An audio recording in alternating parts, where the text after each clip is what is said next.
Meus irmãos, neste dia eu não darei continuidade hoje à exposição de Gálatas.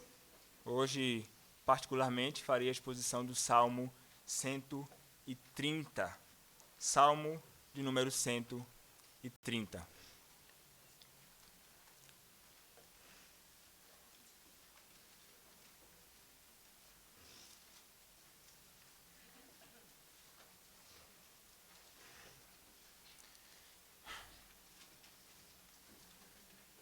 Assim diz a palavra do nosso Deus.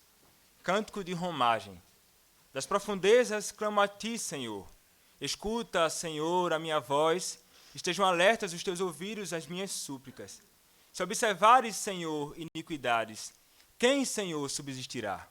Contigo, porém, está o perdão, para que te temam. Aguardo o Senhor, a minha alma o aguarda, eu espero na sua palavra. A minha alma anseia pelo Senhor, mais do que os guardas pelo romper da manhã. Mais do que os guardas pelo romper da manhã.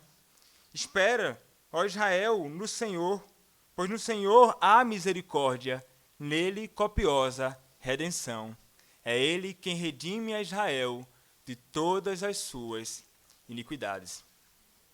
Pai bendito, Deus bondoso, nós te agradecemos, ó Pai, pelo privilégio de estarmos aqui neste dia, reunidos como teu povo, para o teu santo culto. Peço-te, ó Deus, que o Senhor me use neste dia, nesta noite, para a tua glória, que eu fale com intrepidez e com ousadia o teu evangelho, a partir deste salmo, ó Pai, tão glorioso e tão belo, que fala a respeito da obra da redenção do homem. Usa-me, ó Pai, que eu seja boca tua, que as palavras da minha boca, ó Pai, estejam em conformidade com a tua palavra e que seja proclamado com fidelidade. E que aqueles que estão ouvindo, ó Pai, possam atentar à tua palavra proclamada como a tua própria palavra, ó Deus, porque é o Senhor quem fala pela boca daqueles que foram chamados para proclamar o teu evangelho. É isso, ó Deus, que eu te peço, no nome do Senhor Jesus Cristo. Amém. Salmo de número 130. Este salmo nós aqui, com os jovens, tivemos a oportunidade de memorizar. Nas tardes de domingo, eu tenho ficado aqui com os jovens e eles memorizaram comigo os 15 salmos de romagem, do Salmo 120 até o Salmo de número 134. E foi um privilégio muito grande poder memorizar. E para mim, particularmente, um salmo que foi mais prazeroso, ou um salmo que talvez eu me apeguei de forma diferente dos outros, foi exatamente este salmo, o Salmo de número 130. Este é um salmo de romagem, como falei anteriormente. Ou ele pode ser chamado também de salmo de ascensão ou peregrinação, ou salmo de subidas. Eram salmos de subidas ou peregrinação, porque estes salmos eles eram cantados quando o povo do Senhor estava indo adorar o Senhor em Jerusalém. Então eles subiam cantando o Senhor estes salmos, Salmo 120 até o Salmo 134, dentre os quais se encontra o nosso salmo da exposição desta noite. Então eles subiam entoando louvor a este Deus, entoando estas belíssimas palavras. Quanto à autoria deste salmo, não há como determinar. Muitos falam, geralmente os puritanos vão falar que é Davi. Outros dirão, é um profeta, é um salmista, é o salmista. E não tem uma autoria precisa. Poucos conseguem determinar, geralmente os puritanos, como falei, eles dizem Davi, eles chamam de Davi. Mas não existe uma autoria definida aqui, nós não sabemos precisamente quem foi que escreveu este salmo. Nem a ocasião ou data com precisão também. Porque o salmo ele não nos indica isso, nem no título, nem em outro contexto do seu salmo, nem internamente, nem externamente do seu texto. Então não tem como também precisar onde foi, em que ocasião ou data este salmo foi escrito. O que nós sabemos é que ele é um cântico de romagem ou de subidas, e ele é o 6º dos 7 salmos penitenciais, salmos de confissão de pecado do povo de Deus. O Salmo 6º, o Salmo 32, o Salmo 38, 51, 102, 130, o texto de hoje, e o Salmo de número 143. São salmos penitenciais. O salmista ele vai iniciar este texto dizendo: das profundezas clamo a ti, Senhor. Escuta, Senhor, a minha voz. Estejam alertas os teus ouvidos às minhas súplicas. O salmista, através de uma linguagem metafórica, apresenta seu estado. A imagem utilizada é a de alguém que se encontra nas profundezas do mar. Imagens semelhantes encontramos, por exemplo, em Jonas capítulo 2, versículos 2 e 3, que diz: na minha angústia clamei ao Senhor, e ele me respondeu. Do ventre do abismo gritei, e tu me ouviste a voz. Pois me lançaste no profundo, no coração dos mares, e a corrente das águas me cercou. Todas as tuas ondas e as tuas vagas passaram por cima de mim. Bem como no Salmo 69, nos 2 primeiros versos. O salmista Davi diz o seguinte: salva-me, ó Deus, porque as águas me sobem até a alma. Estou atolado em profundo lamaçal, que não dá pé. Estou nas profundezas das águas, e a corrente me submerge. Palavras semelhantes de homens que se encontravam nas profundezas. Nas profundezas eles se encontravam, provavelmente, a imagem é nas profundezas do mar, ou do lamaçal do pecado, no abismo. A imagem que surge nesses dois textos é a de pessoas desesperadas. E para descrever isso, ambos os escritores se utilizam da imagem das profundezas do mar. O salmista, no Salmo 130, semelhantemente, se utiliza dessa imagem, nos levando a vê-lo como se estivesse sufocado, se afogando nas profundezas deste mar tão profundo. Não literalmente, mas sim, como falei anteriormente, metaforicamente. Ele utiliza essa imagem para descrever o estado da sua alma, pois sentia-se num estado de afogamento na culpa ocasionada, provavelmente por algum pecado que ele cometeu, alguma transgressão que ele cometeu contra a lei do Senhor que é santo. E esta culpa do pecado o levou a estas profundezas. Ele estava perturbado com isso. Isso o angustiou demais a ponto de colocá-lo neste estado tão difícil. Ele cometeu um pecado contra o Senhor e ele se sente culpado. Por esse motivo, ele inicia o salmo com essas palavras tão dramáticas: das profundezas clamo a ti, Senhor. Escuta, Senhor, a minha voz, estejam alertas os teus ouvidos, as minhas súplicas por misericórdia. Nesses primeiros versos, o estado dele é ainda mais intensificado pelos verbos que o salmista utiliza para descrever sua angústia, a saber, clamo, escuta a voz da minha súplica. Ele clama, suplica por misericórdia em resposta às suas orações, em resposta ao seu clamor a este Deus que é soberano e que o criou. Sua súplica por misericórdia ecoa de modo interessante a bênção araônica, segundo o doutor Palmer Robertson, no seu livro Fluxo dos Salmos. É precisamente as seguintes palavras da bênção araônica que encontramos aqui, quando o salmista diz: na minha angústia clamo ao Senhor, das profundezas clamo a ti, Senhor, escuta, Senhor, a minha voz, estejam alertas os teus ouvidos, as minhas súplicas por misericórdia. É precisamente as seguintes palavras de Números capítulo 6, versículo 25, que é a bênção araônica, que diz: e tenha misericórdia de ti. Vocês podem abrir comigo em Números capítulo 6, versículo 25.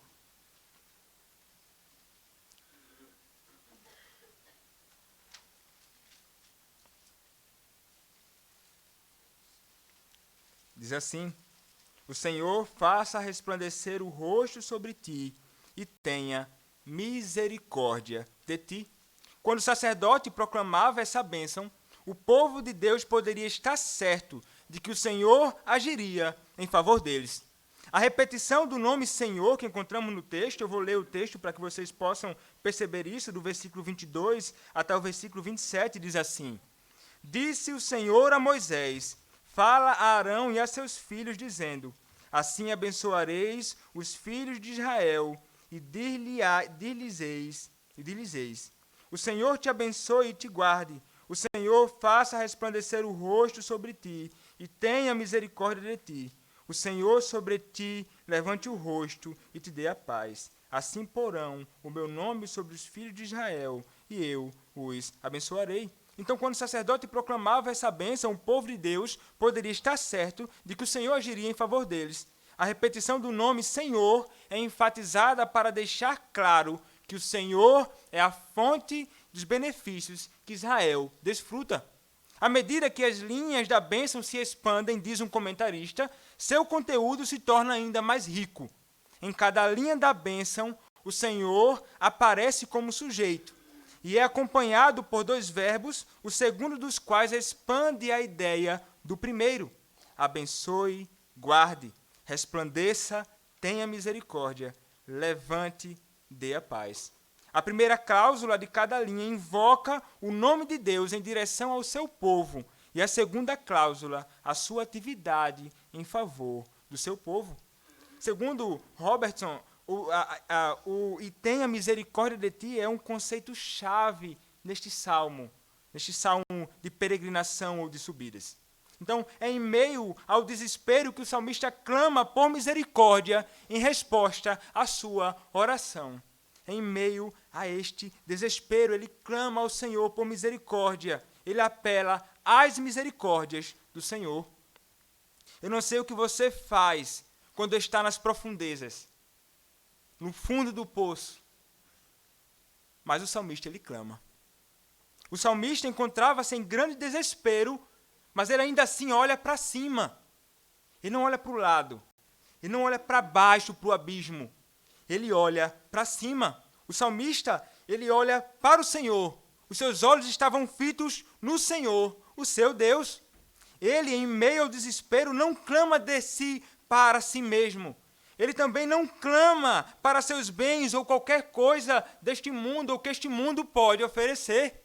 Ele clama ao Senhor. Ele clama ao Senhor, pois sabe que somente o Senhor pode lhe tirar das profundezas.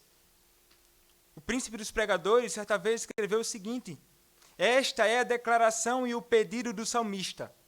Ele nunca deixou de orar, mesmo quando levado ao estado mais baixo. As profundezas normalmente silenciam tudo o que engolem, mas não podiam fechar a boca desse servo do Senhor. Pelo contrário, foi no próprio abismo que clamou ao Senhor. Porque devemos clamar ao Senhor? Porque não conseguimos sair sozinhos das profundezas. O fato de que o Senhor é misericordioso deve nos conduzir a esta confiança de sabermos que Ele é quem pode nos tirar deste grande abismo. E confiando nele, nós devemos confiar neste nosso Senhor, neste Deus misericordioso. Mas em quem você tem confiado? Na sua moral ou suposta independência? Como se você fosse independente do Senhor e vivesse com a força do seu próprio braço para fazer o que quer? Como muitos imaginam que são homens independentes e eles são superpoderosos. Do Senhor eles não precisam. Eles conseguem andar de modo independente, eles conseguem sair de qualquer situação, a mais adversa que ele estiver envolvido, ele consegue fazer isso. Você está nas profundezas? Quão profunda é sua situação? Imagine, eu não sei o que é que você tem experimentado. Eu não sei o que é que qual a profundidade da angústia ou dos problemas e dilemas que você enfrenta. Eu não faço ideia. Posso conhecer de alguns irmãos ou outros, mas não de todos os irmãos. Mas nós devemos saber que não há profundeza neste mundo da qual Deus não possa nos tirar. Somente em Deus encontramos o verdadeiro socorro. E era exatamente isso que o salmista sabia. Porque ele clama ao Senhor. Porque ele sabe que no Senhor ele encontrará socorro. Porque ele clama ao Senhor. Porque ele sabe que no Senhor ele encontrará o resgate dele desta tão profunda e terrível situação. Mas o texto continua. E no versículo 3, ele diz: se observares, Senhor, iniquidades, quem, Senhor, subsistirá? A expressão aqui ela poderia ser colocada da seguinte forma: se espreitares ou se observares ou se listares minuciosamente os pecados, quem, Senhor, subsistirá? É interessante notar que na primeira parte deste verso, o salmista se dirige a Deus chamando-o de Senhor, Yahvé, aqui o nome pactual de Deus, que aponta para a sua eternidade e imortalidade. Mas na segunda parte ele se dirige a Deus chamando-o de Senhor Adonai, o que aponta para a sua autoridade e soberania, enfatizando que Deus está sobre todos e que ele julga a todos. Deus vê e julga todas as nossas iniquidades. Ele não os deixa ou não as deixa sem punição. E é exatamente diante deste Deus que ele se coloca, é exatamente diante deste Deus que ele está. Por esse motivo ele faz esta pergunta. É exatamente isso que faz o salmista reconhecer toda a sua miséria. Pois além de não poder escapar dos olhos do Senhor, ele também reconhece os atributos de Deus, os quais potencializam ainda mais as suas ações contra aqueles que pecam contra ele. O conhecimento deste Deus grandioso e dos seus atributos o conduziu a reconhecer a sua miséria. O conhecimento de Deus o conduziu a reconhecer a sua miséria. Ele reconhece tudo isso. O culpado, ainda clamando ao Senhor, revela através desta pergunta retórica a santidade e a justiça de Deus. A expressão poderia ser colocada da seguinte forma: se espreitares ou se listares minuciosamente os pecados, Senhor, quem, Senhor, permanecerá de pé diante de ti? Quem, Senhor, permanecerá de pé diante do teu tribunal? Expressão semelhante encontramos no Salmo 1, no versículo 5, no qual o salmista diz: por isso os perversos não prevalecerão no juízo. A ideia é que eles, aqueles que não são eleitos de Deus, não permanecerão de pé no dia do juízo do Senhor. No dia do juízo do Senhor, homem algum permanecerá de pé diante dele, com as suas próprias obras, com a sua própria justiça. É como se o salmista se visse num tribunal diante de um juiz santíssimo e justíssimo. Por esse motivo sabe que de maneira alguma seria justificado se o Senhor levasse em conta seus pecados minuciosamente. Ele está diante da santidade e da justiça de Deus, pois é exatamente esses atributos que se manifestam aqui. A reação não poderia ser diferente, meus irmãos. A reação não poderia ser outra. A santidade de Deus, ela é expressa na sua pureza perfeita, como diz Levítico capítulo 11, versículo 44. Eu sou o Senhor, vosso Deus. Portanto, vós vos consagreis e sereis santos, porque eu sou santo. E nele há justiça perfeita. Neste Senhor há justiça perfeita, como diz o Salmo 145, versículo 17. Uma parte dele diz: justo é o Senhor em todos os seus caminhos. É segundo a sua justiça que ele concede a cada um o que merecem. Porque ele é este Deus justo, ele concede a cada homem o que cada um merece. A santidade de Deus não permitirá, portanto, que ele faça algo que não seja justo. Ele vai dar aquilo que cada um merece, porque ele é um Deus justo. E a sua santidade não permitirá que ele faça algo contrário ao seu caráter ou algo contrário ao que ele é. Se ele é um Deus justo e se ele é um Deus santo, ele fará todas as coisas de modo perfeito, reto, santo e justo. Tanto no que diz respeito a coisas materiais, como com respeito à salvação do homem. A justiça de Deus, ela está unida à santificação, assim como todos os outros atributos estão unidos. Seus atributos estão inerentemente ligados à sua natureza, ao seu ser, ao que ele é. Ou melhor, seus atributos são o que ele é essencialmente. Deus, como diz a pergunta 4 do breve catecismo. Deus é espírito infinito, eterno e imutável em seu ser, sabedoria, poder, santidade, justiça, bondade e verdade. Ele não é um atributo mais outro, ele é tudo isso. Ele é tudo isso, o nosso Deus é tudo isso. Então ele, quando ele age em favor dos homens, ele age com a sua justiça e a sua santidade ali ligadas. Não se pode separar os seus atributos. Não se pode separar as suas ações do que ele é. Isso implica que nenhuma de suas ações ou manifestações podem ser consideradas como se apenas um de seus atributos estivessem ativamente sendo aplicados, por mais que um ou outro se faça mais evidente em determinadas ações, pois todos estão agindo ao mesmo tempo. Portanto, não é apenas a sua justiça que será executada aqui. Não é somente o Deus justo que o salmista se depara, mas sim sua santíssima justiça. Sua santíssima justiça. Pois assim como seus atributos não podem ser separados, suas ações não podem ser separadas do que ele é. O Catecismo de Heidelberg ainda nos ajuda no Dia do Senhor 5, depois de tratar da queda e da miséria do homem, e de afirmar que Deus não deixará de exercer sua ira contra o pecado que nascemos, bem como contra o que cometemos hoje, ensina-nos o seguinte, pergunta 12 do Catecismo de Heidelberg, Dia do Senhor 5. Então, conforme o justo julgamento de Deus, merecemos castigo nesta vida e na futura. Como podemos escapar deste castigo e, de novo, ser aceitos por Deus em graça? Resposta: Deus quer que sua justiça seja cumprida. Por isso, nós mesmos devemos satisfazer essa justiça ou uma outra pessoa por nós. Na pergunta seguinte, é utilizado o versículo 3º deste salmo que estamos expondo, como referência bíblica para a seguinte pergunta. Pergunta 13. Nós mesmos podemos satisfazer essa justiça? Resposta: de maneira alguma. Pelo contrário, aumentamos a cada dia a nossa dívida com Deus. O salmista, ele sabe disso muito bem.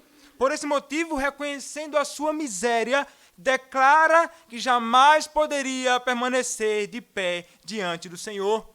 Ele, desde o início do Salmo, revela que não possui nada em suas mãos que possa tirá-lo de tão terrível situação. Calvino, na verdade, nos ajuda também com uma coisa e nos diz o seguinte: admitimos que uma única pessoa ora neste Salmo, mas ele pronuncia uma sentença sobre toda a raça humana.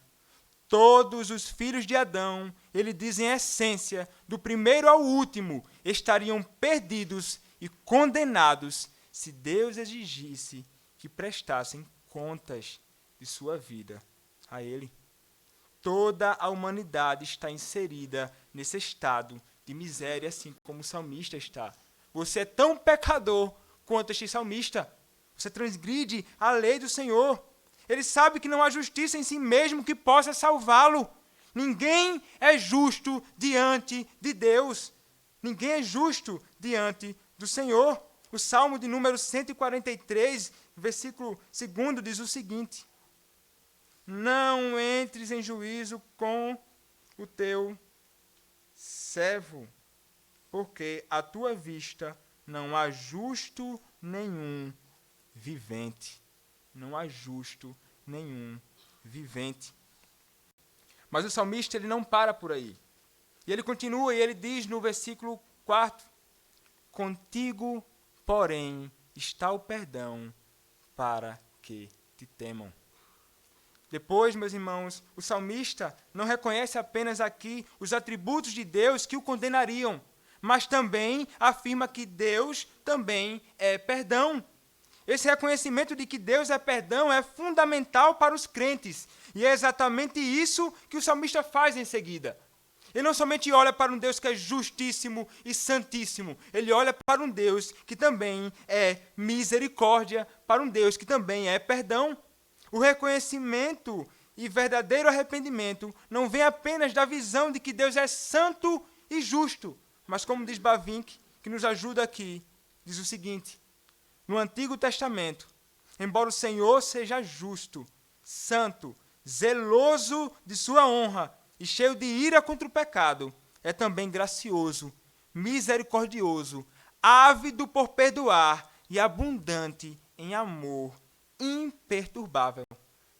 Como um estímulo a mais, há a confiança e certeza de que está diante de um Deus bondoso e misericordioso. Tudo isso deve conduzir o salmista a aclamar ao Senhor e pedir misericórdia, porque ele sabe que é este Deus que está diante dele. Isso é consolo e confiança em meio ao desespero.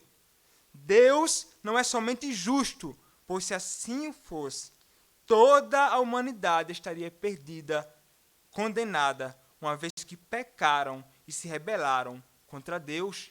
Nós nos rebelamos contra Deus. Nós pecamos contra Deus. Nós caímos juntamente com Adão e nos tornamos inimigos do Senhor.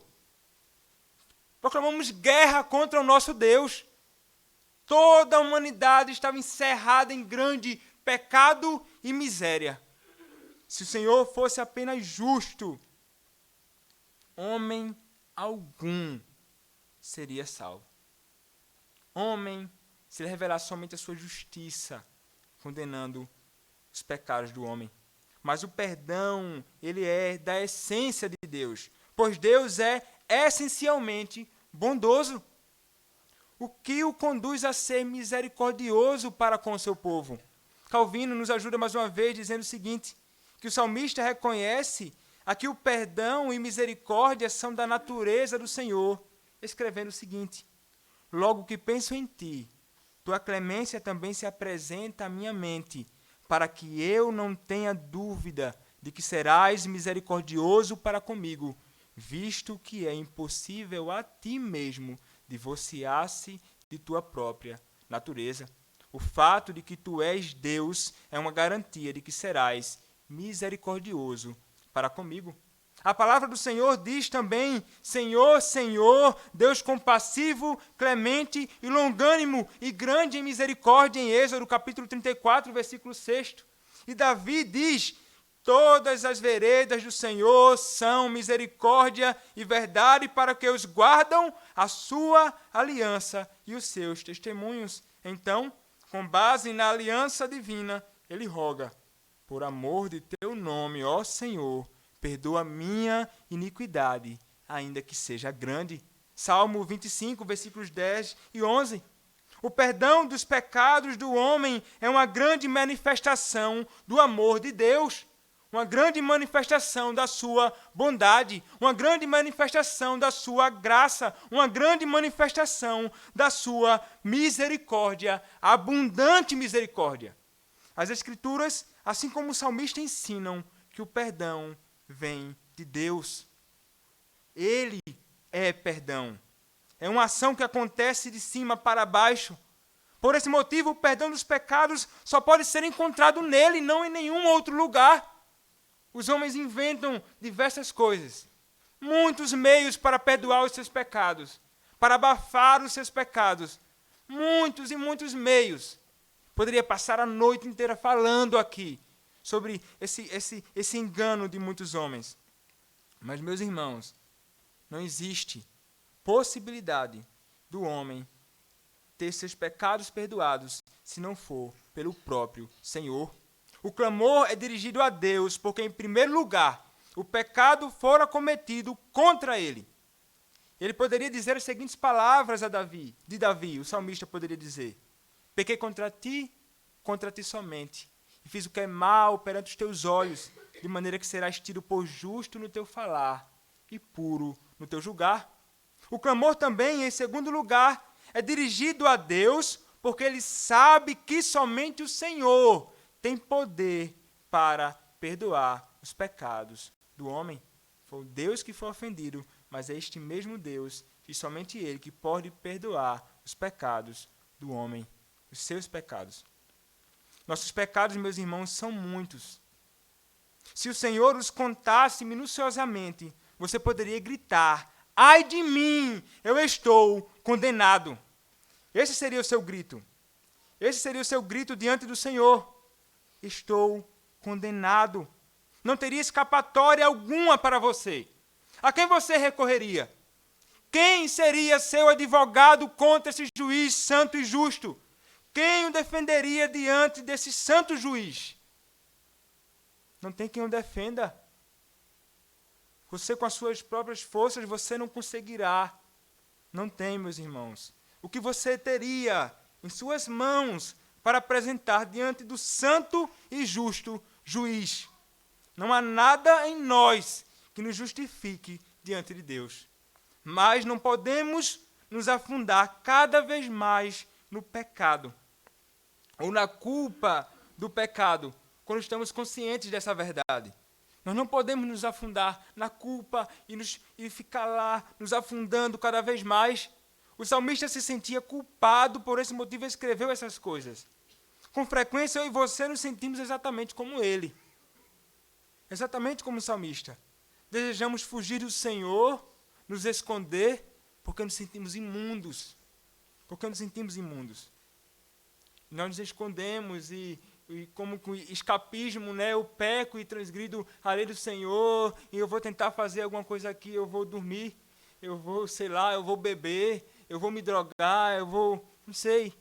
Tantas coisas as pessoas fazem para tentar fugir da culpa, do pecado, e fugindo de Deus, fugindo do Senhor, fugindo daquele que pode perdoá-los, mas que loucura!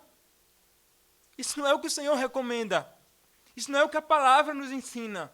Isso não é o que o salmista nos ensina no seu exemplo aqui também não. Nós não devemos fugir do Senhor. Nós não devemos nos esconder do Senhor. Ao invés de fugirmos do Senhor, nós devemos correr em direção a Ele. É nele que encontramos perdão. É em direção a Ele que nós devemos correr. Nós devemos nos arrepender verdadeiramente dos nossos pecados e somente nos dirigindo a Ele, aquele que é nosso refúgio, aquele que é nosso Deus. Somente Ele poderá nos perdoar. É loucura fugir deste Deus. Não devemos, meus irmãos, fazer isso. O Senhor, Ele é misericordioso. Se você pecou contra este Deus, corra a Ele em sincero arrependimento e pedindo perdão, porque Ele perdoará a sua iniquidade. O perdão é do Senhor. O perdão do Senhor é certo para com seus filhos arrependidos. Por esse motivo, eles podem descansar na certeza de que Ele os libertará misericordiosamente. Mas o salmista não para aí. E ainda no versículo 4, ele diz, no finalzinho, contigo, porém, está o perdão para que te temam, ou para que sejas temido. O perdão de Deus neste salmo conduz o homem ao temor ao Senhor. Em Êxodo capítulo 20, versículo 20, após o Senhor entregar a lei em meio a trovões, relâmpagos e clangor de trombetas, o povo se estremeceu de pavor e clamaram para Moisés falar no lugar de Deus, pois tinham medo de morrer. Após esse pedido, Moisés responde, não temais, Deus veio para vos provar e para que o seu temor esteja diante de vós, a fim de que não pequeis. O temor do Senhor tem o objetivo de fazê-los puros, afastando-os assim do pecado. Neste salmo, o temor do Senhor é fruto do perdão dos pecados. Temer ao Senhor não é ter medo dele. Não é nesse sentido que o salmista está falando. Matthew Henry escreveu, de todas as coisas que devem saber, esta é a mais evidente. Deus deve ser temido, reverenciado, servido e adorado. Essa verdade é tão evidente que aqueles que não a conhecem nada sabem. Mas aqueles que foram perdoados pelo Senhor, eles temem ao Senhor. Eles devem temer ao Senhor. Isso é o que o texto está nos ensinando. A graça de Deus derramada sobre o homem deve levá-lo a andar realmente nos caminhos do Senhor, em conformidade com a sua lei e com a sua revelação. Quando a alma sente a maravilhosa doçura da bondade de Deus, diz um puritano, que toda felicidade consiste unicamente em seu favor, ela é surpreendida com temor respeitoso e reverência interiores. Aquele que teme ao Deus, portanto, se esforçará com a graça divina a fazer o que lhe agrada e aborrecer o que lhe aborrece. O temor do Senhor nos conduz a isso. Aborrecer o que o Senhor aborrece e amar aquilo que Ele ama. O amor de Deus, bem como a gratidão pelo perdão concedido, conduzirá o crente ao temor. O perdão e misericórdia de Deus não deve nos conduzir à libertinagem, como imaginam alguns. O Senhor me perdoou, o Senhor perdoou os meus pecados, já não há mais condenação para mim, logo eu posso viver a vida mais libertina que este mundo pode me oferecer. Aí você pergunta, mas você não é crente? Não, eu sou, mas o Senhor me perdoou. Que teologia estranha é essa? A palavra do Senhor nos revela que o perdão do Senhor nos conduzirá ao temor a Ele, a andar em retidão diante dEle. Não a libertinagem. Pois o Senhor nos escolheu em Cristo, que nos perdoou, a fim de que andemos em santidade e sejamos irrepreensíveis. Como diz em Efésios, capítulo 1. Salvou para que sejamos irrepreensíveis. Santos. A palavra correspondente a temor no Novo Testamento é a palavra piedade. Aquele que teme ao Senhor, ele é piedoso. Ele anda num santo culto a Deus, em santo temor diante de Deus, diante do seu Senhor. Ninguém teme o Senhor como aqueles que experimentam o seu amor que perdoa, disse o príncipe dos pregadores. Você que foi perdoado deve andar em piedade e santidade diante de Deus. Você tem caminhado como alguém que teme ao Senhor? Como têm sido os seus passos neste mundo? O que você tem feito? O que você tem falado? O que você tem feito revela o quê? O que seus passos revelam? Seus passos revelam as pegadas de Cristo, o piedoso, ou as pegadas do inimigo de nossas almas? Porque o modo que nós caminhamos, o modo que nós falamos, tudo o que praticamos, revelará se pertencemos a um Senhor ou a outro, se andamos nas pegadas de um ou de outro. O Senhor, nosso Deus, Ele era santo. O Senhor Jesus Cristo era santo, piedoso, homem temente ao seu Senhor. E nós fomos redimidos por Ele, e que devemos cada dia mais crescer na graça e no conhecimento dEle, e cada dia mais nos conformar à imagem dEle. Não deveríamos nós andar da mesma forma? Não deveríamos nós sermos iguais a Ele? Não deveríamos nós imitá-lo em tudo que Ele praticava? Meus irmãos, nós não devemos caminhar como aqueles que são filhos da ira, filhos da perdição, filhos de Satanás caminham. Nós fomos redimidos pelo Senhor. Devemos andar como homens santos e mulheres santas neste mundo, revelando Cristo em nossa vida e o temor do Senhor. É para isso que o Senhor nos salvou. O Senhor nos chamou para sermos santos e para andarmos em temor diante dEle. O salmista ainda continua, e no versículo 5, ele vai dizer: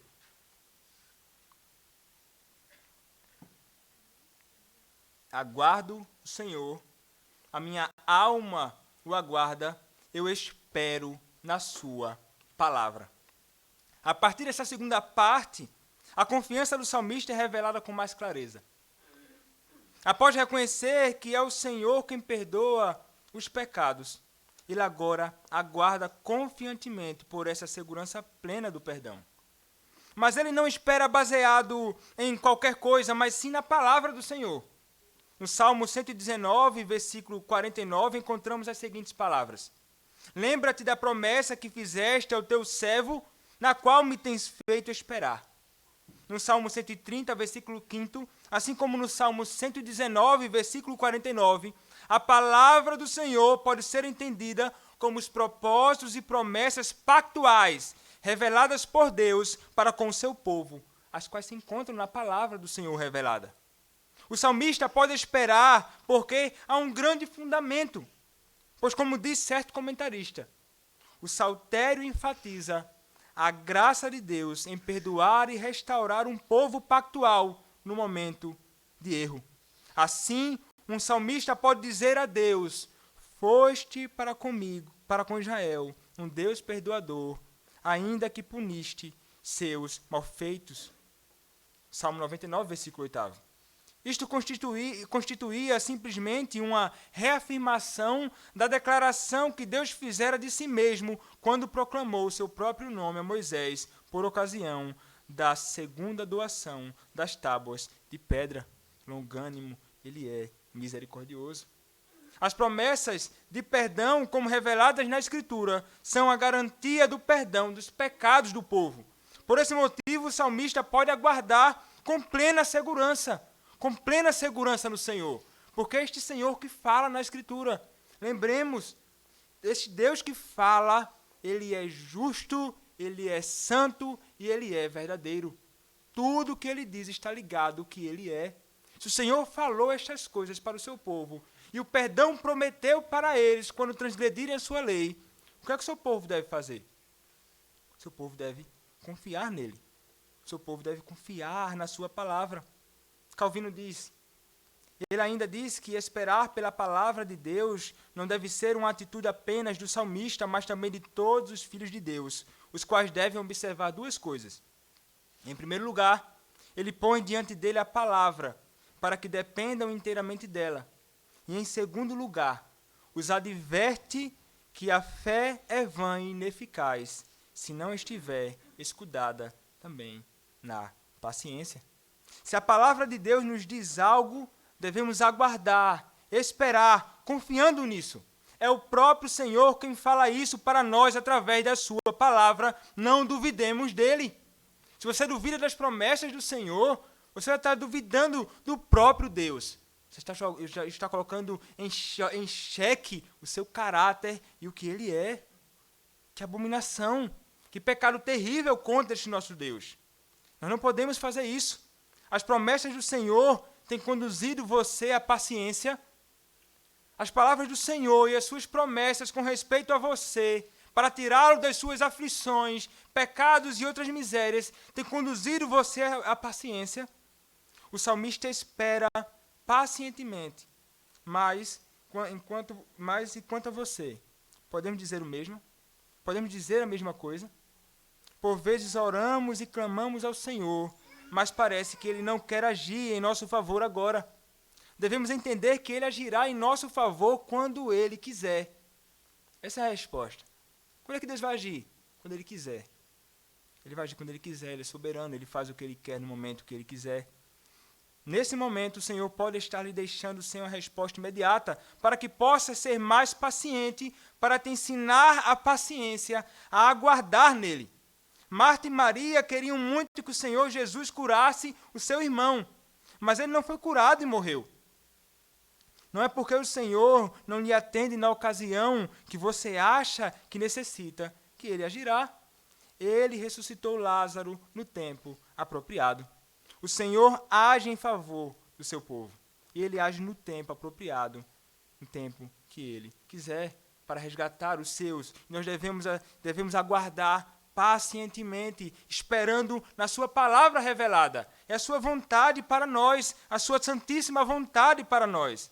Ele sabe o que faz e quando fazer. Nós é que não sabemos o que estamos falando, muitas vezes.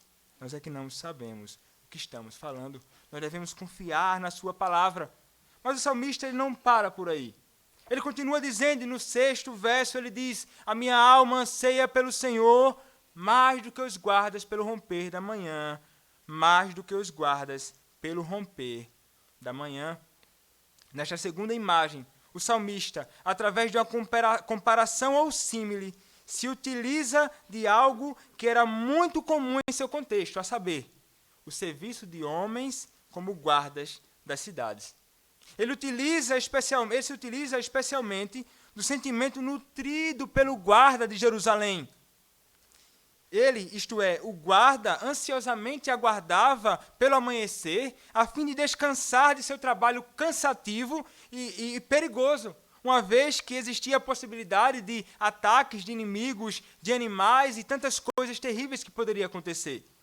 O salmista ele utiliza a imagem do guarda que anseia pelo romper da manhã e aplica esse anseio a esse anseio que ele nutria pelo Senhor. E eu sei um pouco o que é isso de esperar a madrugada para você largar. Nunca trabalhei com segurança, não. Você olha, talvez olha assim, rapaz, o que é que esse menino vai proteger a casa de quem ou o estabelecimento de quem? Mas eu trabalhei numa empresa de segurança eletrônica e monitorava, e trabalhava das 7 da noite às 7 da manhã. E se tinha uma coisa que eu desejava, era que desse 7 horas da manhã para eu largar, para ir para casa. Estava cansado, angústia, infeliz lá, e queria ir para casa descansar. Mas aqui, eles estavam ali expostos a um perigo muito maior. E o salmista ele vai utilizar esta imagem, a imagem deste homem que está ansioso para largar do seu trabalho. A repetição nesse verso é um recurso linguístico, que é utilizado para reforçar o anseio do salmista pelo perdão. Esta repetição serve para isto, para dar ênfase, o desejo dele pelo perdão. Ele nutria grande certeza e expectativa pelo perdão do Senhor aqui. Ele tinha certeza de que o Senhor é Deus perdoador e que o Senhor agiria em seu favor. Mas ele estava ali ansioso por isso, ansiando por isso, aguardando e ansiando o Senhor. Para ele, o perdão e socorro do Senhor eram tão certos quanto o raiar de um novo dia. Ele estava certo disso. Por que um salmista anseia? Ele anseia pelo Senhor. Ele não anseia pelas coisas desta terra. O alvo seu e os seus olhos não estão fitos nas coisas desta terra, mas no Senhor. É a Ele que ele anseia. Não é um anseio aqui pecaminoso, como muitas vezes nutrimos por tantas coisas neste mundo. Há muitos anseios em nosso coração, mas poucas vezes esses anseios estão destinados ao Senhor, têm o Senhor como objeto. Mas o salmista que não, pois seu objeto e seu anseio é excelente. O seu anseio é pelo Senhor. Ele anseia pela ação de Deus em seu favor. Mas e quanto a nós, pelo que você tem ansiado? Devemos desejar ardentemente a ação do Senhor e pelo Senhor. Como o salmista nos ensina aqui, é por Ele que nós devemos ansiar. Pelo nosso bendito Deus, pelo nosso bendito Senhor. E devemos desejá-lo mais do que qualquer coisa neste mundo. Pense nas coisas que você ama e deseja mais neste mundo. Saiba de uma coisa: Deus deve ser maior e mais desejável do que qualquer coisa neste mundo. Você pode pensar nas coisas mais belas, nas coisas mais ricas, nas virtudes as melhores. Você pode pensar no que você quiser. Deus, ele deve ser mais desejável do que tudo isso. É exatamente isso que o salmista revela aqui. Ele deseja o seu Senhor ardentemente. Os 2 últimos versículos deste salmo diz o seguinte: espere Israel no Senhor, pois no Senhor há misericórdia, nele copiosa redenção. É ele quem redime a Israel de todas as suas iniquidades. Ele agora não está mais tratando simplesmente dele. Ele agora se volta para o povo do Senhor. Ele agora, com imperativos, diz que o povo deve esperar pelo Senhor, assim como ele espera. Ele é um exemplo para isso. Ele espera pelo Senhor, então ele se volta para o povo, para Israel, para o povo de Deus, e ele diz: esperem no Senhor. Por que motivo eles devem esperar no Senhor? Porque ele é misericordioso, como diz o texto, como a maioria de nossas Bíblias traduzem. Mas a palavra traduzida por misericórdia é a palavra hesed. Palavra essa que tem o sentido básico de lealdade ou fidelidade. Foi traduzido por misericórdia, mas o sentido básico dela é lealdade ou fidelidade. E pode ser traduzida por amor leal ou fiel, ou amor pactual, pois ambas as traduções fazem jus ao significado dessa palavra nesse contexto. No Salmo 136, o hesed do Senhor é explorado de vários modos e cada linha desse salmo termina com: seu hesed permanece para sempre. O universo foi criado e é preservado e governado através da providência. Salmo 136, versículos 5 a 8. Do versículo 5 ao 8, diz assim: Aquele que tem entendimento fez os céus, porque a sua misericórdia dura para sempre.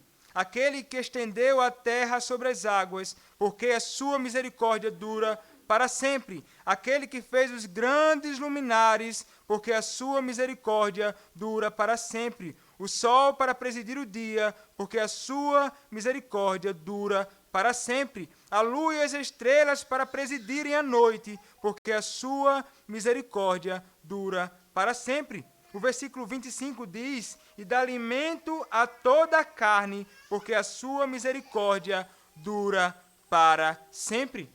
O seu povo Israel foi tirado do Egito e passaram pelo deserto a caminho da terra prometida, porque a misericórdia do Senhor dura para sempre, bem como a destruição dos seus inimigos, não por causa da força do braço deles, mas sim por causa do hesed do Senhor, do amor pactual, do amor fiel de Deus para com o seu povo. Para com o seu povo.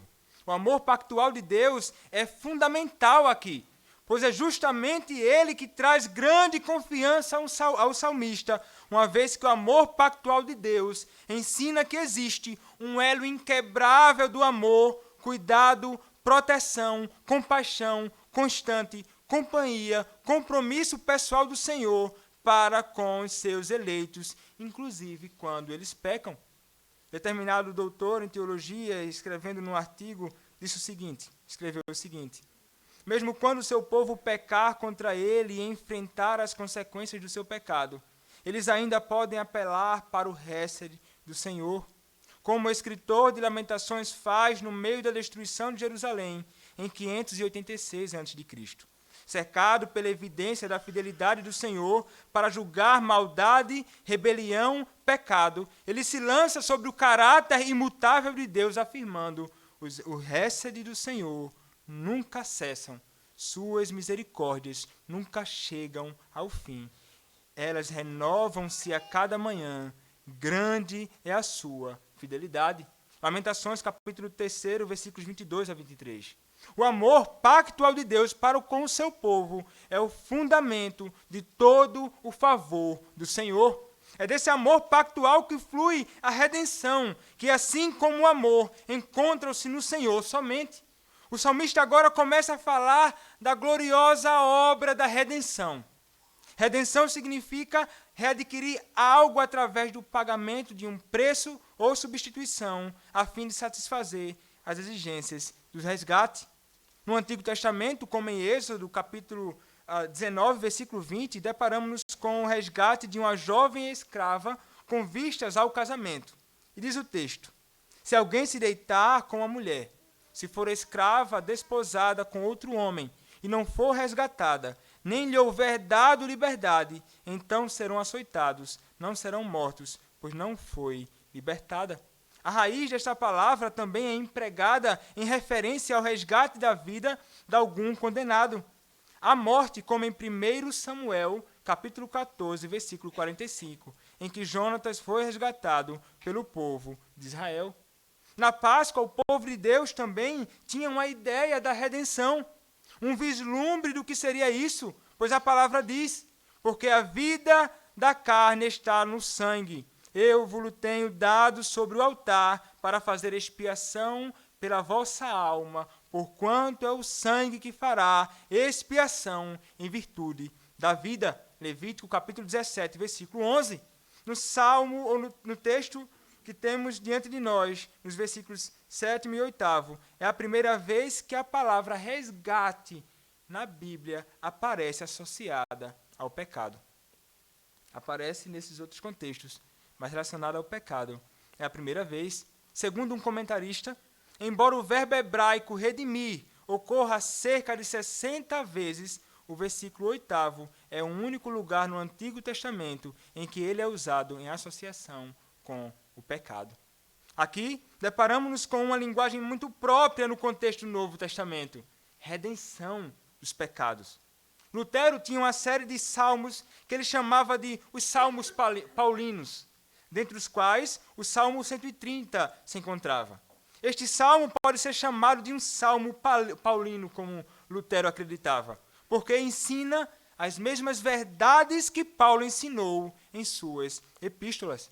Podemos concluir, portanto, que o Salmo revela, na linguagem e teologia, o pacto da graça feito com Cristo, o que inclui toda a obra da redenção do seu povo. Cristo, como diz os padrões de Westminster, é o único redentor dos eleitos de Deus. O breve catecismo diz o seguinte, pergunta 21, quem é o redentor dos eleitos de Deus? Resposta, o único redentor dos eleitos de Deus é o Senhor Jesus Cristo. Uma parte da resposta do breve catecismo. O salmista diz que nele, isto é, no Senhor, existe abundante redenção. Redenção de todas as iniquidades do povo eleito de Deus. A redenção, ela emana da livre graça de Deus para salvar pecadores indignos como nós. Abram a sua Bíblia em Romanos capítulo 3, versículos 23 a 25.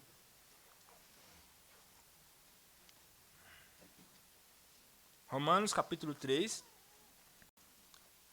versículo 23 a 25.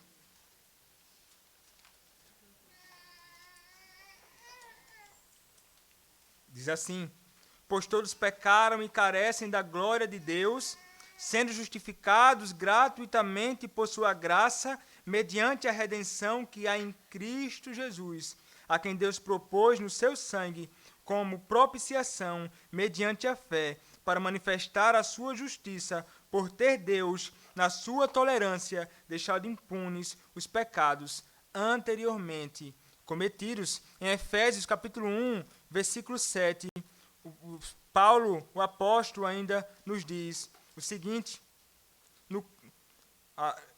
para a glória, a partir do versículo 6, para louvor da glória de sua graça que ele nos concedeu gratuitamente no amado, no qual temos a redenção pelo seu sangue, a remissão dos pecados, segundo a riqueza da sua graça.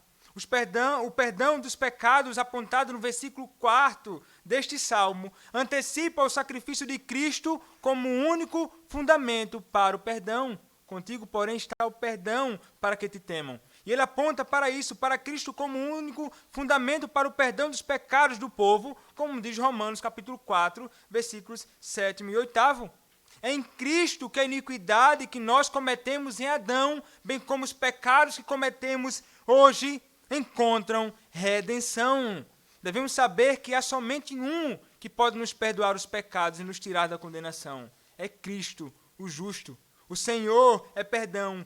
Cristo Jesus, o justo, ele é perdão. É nele que somos declarados justos diante do tribunal de Deus. Diante do tribunal desse Deus santo e justo, é diante dele que nós somos declarados justos. Diante dele, a justiça de Deus deve ser satisfeita. E ela é satisfeita em Cristo. A justiça de Deus deve ser satisfeita, e ela foi satisfeita no seu Filho. Como diz 2 aos Coríntios, capítulo 5, versículo 21, aquele que não conheceu o pecado, ele o fez pecado por nós, para que nele fôssemos feitos justiça de Deus. Diante do tribunal de Deus, quando Cristo, aquele que não conheceu o pecado, foi feito pecado por nós, a sua justiça é imputada sobre nós, ao passo que nossa miséria é imputada sobre Cristo. Toda a sua santa justiça é imputada sobre nós, pecadores miseráveis, e sobre ele cai toda a nossa miséria. Nele a justiça de Deus encontra satisfação. É nele que temos a expiação de nossos pecados, isto é, o perdão. Assim como os animais eram imolados no Antigo Testamento, e era expiado o sangue desses animais, para o perdão do pecado do povo, o Senhor Jesus Cristo é aquele que se entrega em nosso lugar e expia derrama o seu sangue por nós, e na sua cruz, na sua morte, nosso pecado é perdoado. Ele também é a propiciação pelos nossos pecados, como diz 1 João capítulo 2, versículo 2. Ele é a propiciação pelos nossos pecados. É sobre ele, que é a propiciação pelos nossos pecados, que a ira de Deus cai, assim como acontecia com a tampa do propiciatório nos sacrifícios do Antigo Testamento. A ira de Deus caía sobre aquilo. A ira de Deus cai sobre o seu Filho. A ira de Deus cai sobre o nosso Redentor, o que leva a gritar: Deus meu, por que me desamparaste? Foi a ira de Deus que caiu sobre ele. Por isso ele clama tão angustiado e com tanta dor naquela cruz: Deus meu, por que me desamparaste? Cristo foi até as profundezas, não por causa de seus pecados, mas por causa dos nossos pecados. Ele sentiu as angústias do inferno na cruz. Aquilo que nós merecíamos receber e sofrer de eternidade a eternidade, o nosso Redentor Jesus Cristo sofreu num único ato, na cruz do Calvário. Por isso ele grita desta maneira: a ira de Deus caiu sobre o seu Filho. O pecado faz separação entre Deus e os homens. Toda a nossa miséria estava sobre o nosso Redentor. Por isso, ele sofre naquela cruz, por nós, no meu e no seu lugar. Ele se entregou por nós para nos redimir de todas as nossas iniquidades, como diz Tito, capítulo 2, versículo 14, o qual, isto é, Cristo Jesus, a si mesmo se deu por nós, a fim de remir-nos de toda iniquidade e purificar para si mesmo um povo exclusivamente seu, zeloso de boas obras. A redenção foi adquirida por Cristo, mas nós nos tornamos participantes dessa redenção adquirida por Ele através da aplicação dela a nós pelo seu Santo Espírito. Através desse Espírito que age na proclamação do Evangelho. Ministros e homens são chamados para proclamar o Evangelho de Cristo e o Espírito vai agir juntamente com a palavra e vai aplicar esta palavra à obra da redenção ao coração daqueles que foram eleitos desde a eternidade. O Senhor chama homens e mulheres para a salvação através da proclamação do seu Evangelho pela boca daqueles que foram chamados para proclamar este Evangelho. E Ele, operando em nós a fé e unindo-nos a Cristo pela vocação eficaz, faz-nos receber todos os benefícios adquiridos por Ele nesta vida, tais como justificação, adoção e santificação. Ainda sobre a remissão dos pecados, o reformador genebrino escreve: sempre que Deus promete um alívio da punição, Ele dá, ao mesmo tempo, certeza de que perdoará os pecados. Ou melhor, ao oferecer aos pecadores uma reconciliação gratuita, Ele lhes promete perdão. Segundo esta opinião, o salmista afirma que ele redimirá a sua igreja, não do cativeiro babilônico, nem da tirania e opressão dos inimigos, nem da penúria, nem, em suma, de qualquer outro problema, e sim do pecado. Pois, enquanto Deus não perdoar os pecados dos homens, aos quais ele aflige, não é possível nutrir esperança de livramento. É preciso notar que, ainda que lemos de todas as iniquidades, para que os infelizes pecadores, embora se sintam culpados de muitas formas, não cessem de nutrir esperança de que Deus será misericordioso para com eles. Deus, Ele é misericordioso. Se o Senhor utilizasse todos os nossos pecados contra nós no tribunal, ninguém resistiria.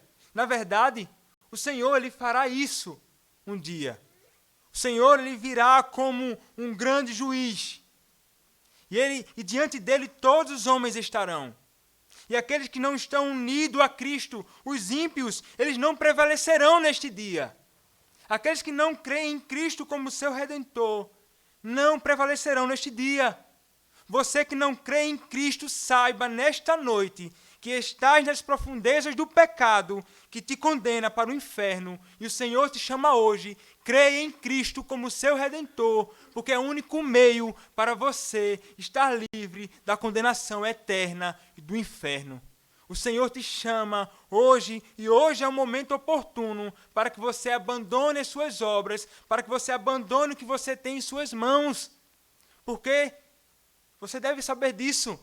Nas suas mãos, se você for apresentar as suas mãos para o Senhor, como se obras existissem nelas, e fosse apresentar a Deus as suas mãos, Nas suas mãos estão as suas mãos estão meladas pelo sangue do nosso Redentor. Essas são suas obras. Você, com seu pecado, crucificou a Cristo, e nas suas mãos estão o sangue do nosso Redentor. Sobre você, imediatamente, cairia a ira desse Senhor. Com as suas obras, você não consegue nada. Você vai conseguir, na verdade, a ira de Deus contra você. Você deve confiar no Senhor, porque somente Ele, através da obra da redenção, pode resgatar você do inferno. Crê em Cristo e será salvo. A obra da redenção, ela é gloriosa, muito mais gloriosa que a obra da criação. É exatamente essa redenção, bem como o mediador que o salmista expõe diante de nós, diante dos olhos do povo, isto é, sua igreja. Não somente no Antigo Testamento, mas para nós aqui hoje também. Por causa dessa gloriosa obra, nós, os que fomos salvos, fomos tirados do mais profundo abismo e fomos transportados para o reino do Filho, do amor de Deus. Habitaremos com o nosso Redentor nos novos céus e na nova terra, graças à obra da redenção do seu Filho, o nosso Senhor Jesus Cristo. E que gloriosa redenção, meus irmãos, que gloriosa redenção o nosso Senhor adquiriu por nós e para nós, mediante o seu sacrifício na cruz. Bendito seja o nome do nosso Redentor, louvado seja o nome do Senhor por tão gloriosa obra. Amém. Amém. Pai bendito, nós te louvamos, ó Pai, pelo que Tu és. O Senhor, mesmo sendo um Deus justo, santíssimo, nos recebeu, graças à obra do Senhor Jesus Cristo, nosso Redentor. O Senhor poderia não nos salvar, mas o Senhor é tão bondoso, que nos redimiu de nossos pecados. E hoje, ó Pai, nós somos filhos do Senhor, salvos, ó Deus. E teremos, no grande e glorioso dia, o dia tão aguardado por nós, a graça de estarmos contigo de eternidade a eternidade, conhecendo o Senhor de eternidade a eternidade, sem jamais se esgotar. Que privilégio, ó Deus, será o nosso. Ó Deus, como Tu és bom. Louvado seja o Teu nome, ó Deus. Ajuda-nos, ó Pai, a quando pecarmos contra o Senhor, a corrermos para Ti, ó Deus, arrependidos de nossos pecados, confessando as nossas iniquidades e confiando que o Senhor nos perdoará os pecados e será misericordioso conosco. Ajuda-nos, ó Deus, pois somos tão fracos e carecemos do Senhor. É isso, ó Deus, que nós te pedimos, no nome do Senhor Jesus Cristo. Amém.